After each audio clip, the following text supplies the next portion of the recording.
Hello बच्चों, good morning. हम पढ़ रहे हैं पार्ट 3 वीरों का हो कैसा बसंत। इसमें हमने इस कविता को पढ़ा, अध्ययन किया और इसका अर्थ भी हमने समझा है। किसने लिखा है? सुभद्रा कुमारी चौहान ने। कविता में क्या है?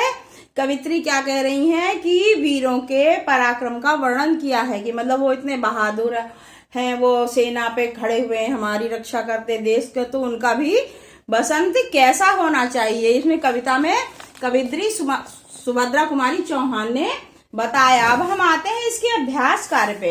अभ्यास कार्य में यहाँ पे आओ, कविता से प्रश्न है, वीरों का कैसा हो बसंत कविता में कौन कौन पूछ रहा है?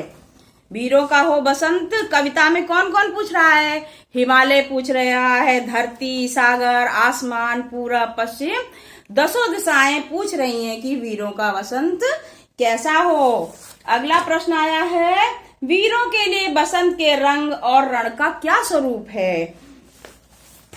वीरों के बसंत के रंग और रण का स्वरूप यह है कि वीर बसंत ऋतु के रंगोत्सव सबसे पूरे बसंती चोला पहनकर देश की रक्षा एवं स्वतंत्रता हेतु रण के लिए रणभूमि की ओर निकल पड़े हैं। उनका चोला बसंती रंग का है जो वीरता और बलिदान का है।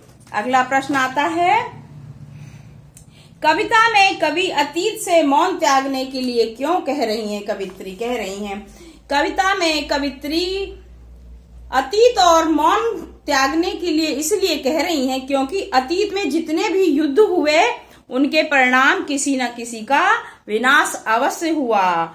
जैसे उदाहरण,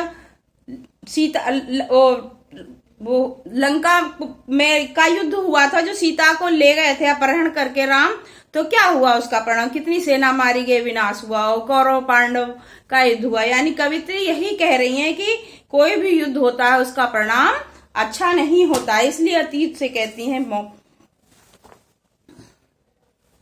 और आगे इसके बाद आता है, भाषा की बात में आता है, निम्नलिखित शब्दों के पर्यायवाची। भू माने पृथ्वी, पृथ्वी का पर्यायवाची क्या होता है? भू, धरा, वसुधा, वसुंधरा आदि है। फिर इसके बाद आता है नभ, नभ माने आकाश, आकाश का पर्यायवाची आकाश, व्योम, अंबर, गगन। फिर इसके बाद आता है फूल, फूल का पर्यायवाची क्या होता है? फूल, कुसुम, सुमन, प्रसून। मधु, मधु माने होता है शहद, शहद का पर्यायवाची क्या? मधु माने शहद, यानी मधु का पर्यायवाची शहद, मकरंद, पुष्परस। फिर आता है बिजली, बिजली का पर्यायवाची है विद्युत, दामिनी, चंचला और चपला।